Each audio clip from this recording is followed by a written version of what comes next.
As one of Centene's many health plans, Buckeye Community Health Plan works hard to empower its members and individuals throughout the community to make healthy decisions about their lives. One way Buckeye does this is through education and awareness on important health topics. You know, I'm extremely grateful for Buckeye Health for bringing me in here. A lot of companies would shy away from this.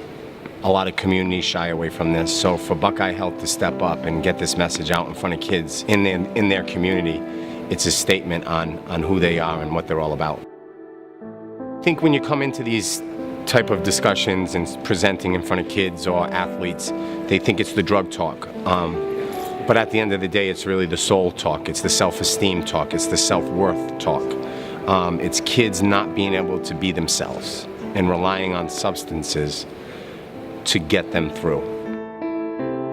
You know, Chris spoke for a little over an hour today, and the auditorium was pretty silent throughout. Kids were really paying attention, you could tell that. And then when he had a Q&A and they started raising their hands and asking questions, it really could have gone on and on and on. It was nice to see them slowly start to open up and reveal how they feel about it and tell their stories. And then, you know, those same kids then afterward look for help from counselors, and that's what it's all about. If you can help one kid today, you know, it might be two tomorrow, and then those kids help others, and it just snowballs from there. So, you know, that's the importance of this type of education and awareness that Buckeye brings to the table. The Bobcats were great, you know.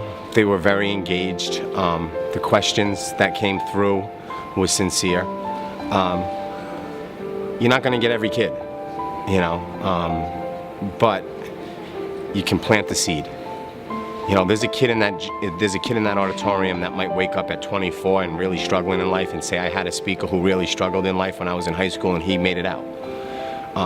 You might get the kid today who says, you know what, I'm going to be me. But it's a win no matter what. To have 150,000 kids take a pledge last year to stay sober because of Project Purple, and this year maybe 500,000, and in the first 2 years, I mean, so who knows 10 years from now how many kids have taken that pledge to stay sober and how many lives will be changed. And you know, the culture has to stop. You know, the boys will be boys, girls will be girls type attitude is over. The potency, the level of drugs that these kids are exposed to today are much greater in every facet. And you know, as you said, we used to smoke on plane 30 years ago too, and we used to smoke in hospitals, and that culture changed.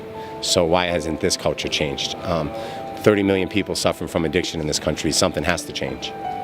I said before that Buckeye works hard to empower individuals to make healthy decisions about their lives, and we really accomplished that today. We brought a sensitive topic to the table. We got it in a forum where kids could feel safe to speak openly and freely about it. And when it was all said and done, you know, that goes to our purpose, empowering these kids to be better people, which ultimately improves the health of the community. That for us is purpose accomplished.